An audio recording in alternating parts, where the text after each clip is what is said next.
నేను మొన్ననే మోడీ గారిని కలిసి వచ్చిన. పాపం మోడీ గారు మంచిగానే ఉన్నారు, మనకి ఏదన్నా ఒకటి చేయాలని. సైందోడి పాత్ర కిషన్ రెడ్డి పోషిస్తుడు. సమస్య అక్కడ లేదు, సమస్య ఇక్కడనే ఉంది, కుటిలం ఇక్కడనే ఉంది, కుతంత్రం ఇక్కడనే ఉంది. అందుకే ఇవాళ కిషన్ రెడ్డికి చాకిరేవు పెట్టిన. సమస్య మోడీ కాదు, సమస్య ఇవాళ సమస్యలు పరిష్కరించాలని మోడీ తెలంగాణ పట్ల సానుభూతితో ఉన్న కిషన్ రెడ్డి గారు పగతో ఉన్నాడు. నేను మొన్ననే మోడీ గారిని కలిసి వచ్చిన. పాపం మోడీ గారు మంచిగానే ఉన్నారు, మనకి ఏదన్నా ఒకటి చేయాలని. సైందోడి పాత్ర కిషన్ రెడ్డి పోషిస్తుడు. సమస్య అక్కడ లేదు, సమస్య ఇక్కడనే ఉంది, కుటిలం ఇక్కడనే ఉంది, కుతంత్రం ఇక్కడనే ఉంది. అందుకే ఇవాళ కిషన్ రెడ్డికి చాకిరేవు పెట్టిన.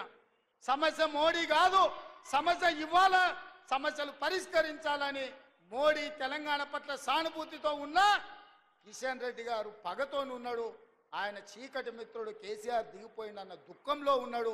ఆయన దుఃఖం ఏందో నాకు అర్థమైతలేదు, ఆయన బాధ ఏందో నాకు అర్థం కావట్లేదు. మేము ఉండొద్దా, మేము గెలవద్దా, మేము ప్రజలకు మేలు చేయొద్దా? ఇవాళ ఇన్ని సంక్షేమ పథకాలు మేము చేస్తుంటే చూసి ఓర్వలేని తనం మంచిది కాదు కిషన్ రెడ్డి. అందుకే ఇవాళ మిత్రులారా, ఈ వనపర్తికి వస్తే కుటుంబ సభ్యులను కలిసినట్టు నా పాత జ్ఞాపకం